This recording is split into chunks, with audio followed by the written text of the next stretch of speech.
Welcome to the Desert Vision. On this edition, we'll hang out with a Coast Guard raid team, zombies take the streets in the first ever zombie 5K run, and we'll take you to Qatar and highlight some military working dogs. All that and more on this edition of the Desert Vision.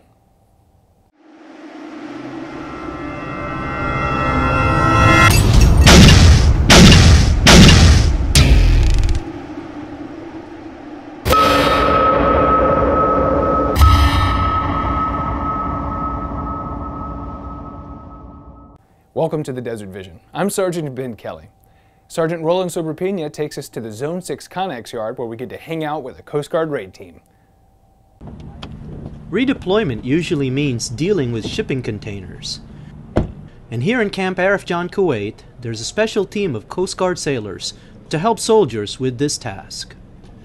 The Coast Guard's Redeployment Assistance and Inspection Detachment, or RAID, are sailors with plenty of experience preparing shipping containers for their overseas voyage. Chief Petty Officer Christopher Perkarski explains the unit's mission. Our overall mission is to assist the Army redeploying units back to the States. What goes with that is we come out to the containers, we'll assist the unit movement officers in training them or retraining them to do inspections on the containers, or we could do them ourselves. So when you're preparing your Connex or QuadCon, rest assured you have a team of experts to help you do it right. For ARCENT Public Affairs, I'm Sergeant Roland Sobrepina. U.S. Army chaplains from all over Camp Arif participated in a unique training event with the Kuwaiti Department of Moral Guidance. I was there to bring you this story. Chaplains from all over ARCENT gathered at the ASG Kuwait conference room for a unique training opportunity. This is the first time that we as unit ministry teams have done any kind of training or any kind of discussions with the Kuwaiti Ministry of Defense Imam Division personnel. Members from the Kuwaiti Department of Moral Guidance gave special training regarding the selection of imams and how they provide for the religious needs of their troops. So today, the discussion is going to be broadened so that all of our unit ministry team personnel can have that opportunity to ask questions and get more information about this. In the training, U.S. chaplains and Kuwaiti Directorate of Moral Guidance members enjoyed open discourse and fellowship. Reporting for ARCENT Public Affairs, I'm Sergeant Ben Kelly.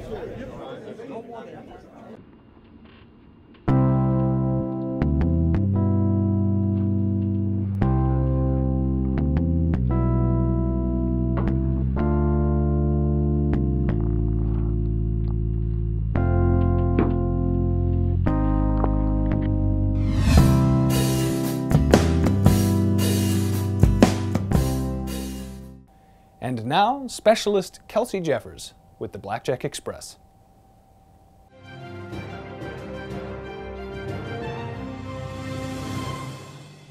Hello, and welcome to the 1st Theater Sustainment Command's Blackjack Express. I'm Specialist Kelsey Jeffers. Coming up on this edition, did you know that since its beginning in 1907, one of America's most iconic New Year's traditions is the dropping of a giant ball in New York City Times Square at the stroke of midnight?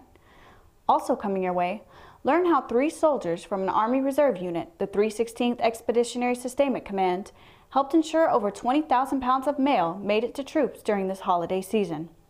But first, to help ensure troops have the tools and skills they need to be prepared for every mission, the 1st TSC offered a training opportunity that allowed soldiers to learn how to save lives and help their battle buddies. Specialist James Bowen Jr. has more on this story. Junior soldiers of the 1st Theater Sustainment Command had an opportunity to gain a new skill set during a week-long class where they learned how to be a combat lifesaver. The hands-on CLS training consisted of several procedures which taught the troops how to save a life on the battlefield. Some of the skills that I'm learning would be like addressing wounds with different bandages, dressings, how to call in different like 9-line medevacs, tourniquets, how to position soldiers after there being a casualty, stuff like that. The rigorous CLS training prepared the soldiers to react quickly in response to a casualty, increasing the overall readiness of not only the individual soldier, but the 1st TSC as well. It's pretty much teaching non-medical personnel how to save a life. And because you never know what's going to happen when you're downrange, especially with the way the battlefield is set up nowadays. You could be at the fob doing nothing, and all of a sudden an IED goes off, a rocket comes in, and that soldier that's combat lifesaver qualified is out there doing the same thing that medics are.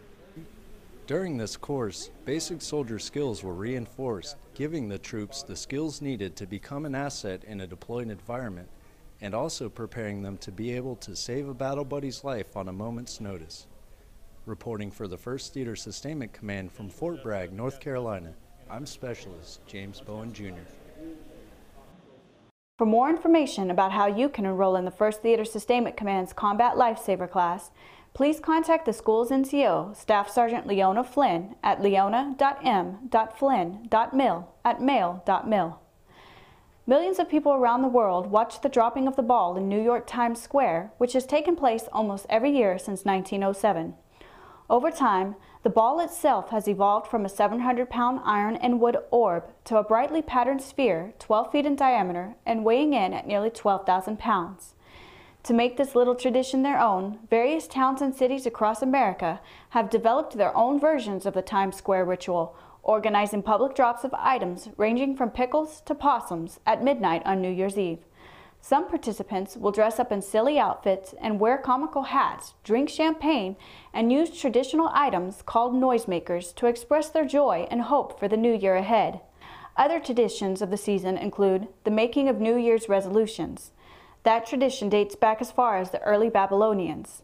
Popular modern resolutions might include the promise to lose weight or quit smoking. As the 1st Theater Sustainment Command looks forward to a new year, they would like to wish everyone a happy holiday and remind everyone to start off the new year with safety first. First Team. Being deployed in remote areas didn't stop soldiers from receiving mail this holiday season, thanks to the hard work and efforts of the 316th Expeditionary Sustainment Command. They ensured that a little bit of holiday cheer was delivered. Sergeant First Class Adam Stone has more on this story. The Army Reserve soldiers of the 316th Expeditionary Sustainment Command are making sure that no matter how remote or how new the location, soldiers are going to receive their mail before Christmas. Since opening around Thanksgiving, the Army Post Office has received more than 24,000 pounds of mail. Army Reserve Sergeant Greg Council says that Christmas is a busy time of year.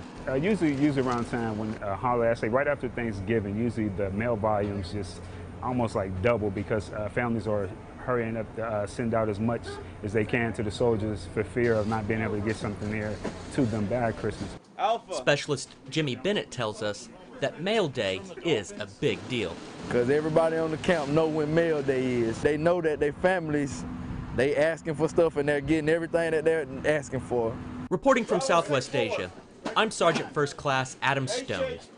The 316th ESC is from Coraopolis, Pennsylvania, and is currently deployed to Kuwait in support of Operation Enduring Freedom.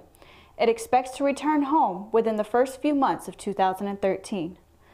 Well, that's all the time we have for now. Thanks for watching. Stay up on the latest news by logging onto our Facebook page, keywords 1st Theater Sustainment Command.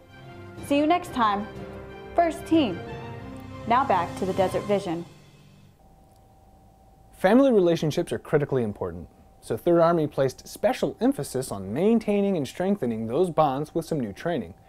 I went to see what the Strong Bonds training is all about. 3rd Army ARCENT is hosting Strong Bonds training on Camp Arif Jan in Kuwait.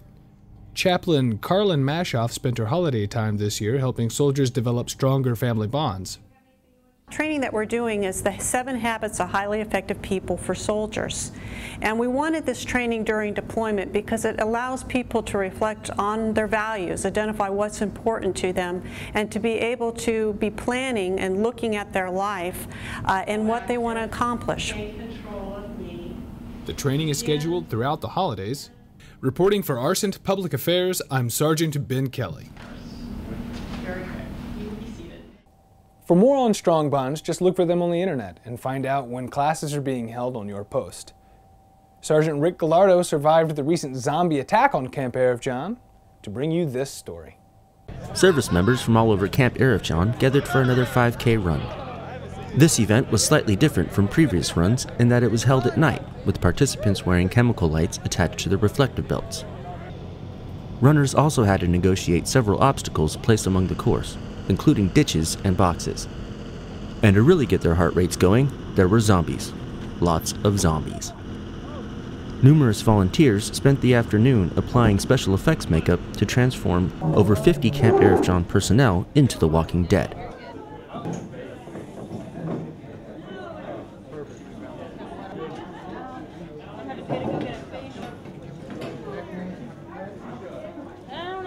Oh, you put YouTube videos? Of him. That's very. Look up again, open your eyes. Event NCUIC specialist Brittany Carroll walks us through one such transformation. This is Dan. Right here he's got a little piece of gauze that's covered in fake blood and paint. Covered his hair in blood and paint, and then he had a all white shirt. And we just did the same thing, take it, put it on your hands, and a spray bottle covered his shirt. And we took the sports tape, wrapped it around his arm, covered in grease paint and everything. This is a piece of gauze that's also covered in fake blood and grease paint, and it's just glued on there. This piece is also glued, just Elmer's glue. Each zombie probably took about 15-20 minutes at most. Some zombies took longer if they're more detailed, others took about 10 minutes. Once the transformation was complete, it was time to go out and scare some runners.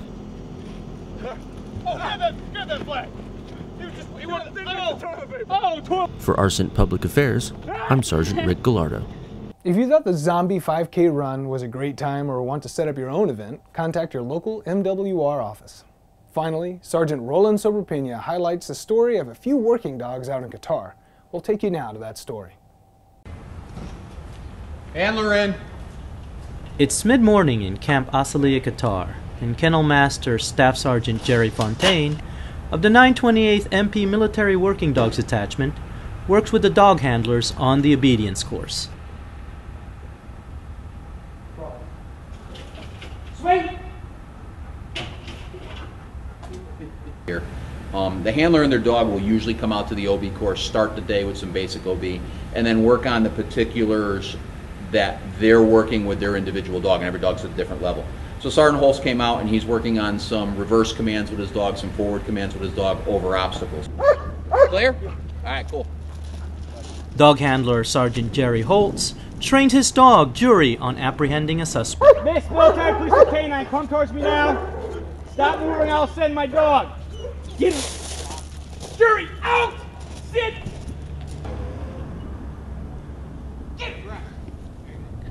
While on break, Sergeant Holt reflects on what he likes about his job. Oh, it's easy. I play with a dog all day. What's not to like? You know, everybody gets dressed up. They go to an office. They sit in front of a computer, or you know, they go out and dig a hole in a trench and they just look at a line. I play with a dog. No matter what my job is, no matter where I'm going, whether I'm clearing a roadway, compound, or doing force protection measures for an installation, I play with a dog all day. Nothing beats it. At the end of the day, it's all about the personal and professional relationship between a dog and their handlers. Reporting from Qatar, I'm Sergeant Roland Sobrepena. Well, that's it for this edition of the Desert Vision. We've enjoyed working in the Public Affairs Office this past 9 months, and we wish everyone of the 3rd Army ARCENT team the best as we end our deployment and return home to El Paso. Let us know how we did on our Facebook page at www.facebook.com/ARCENT3News.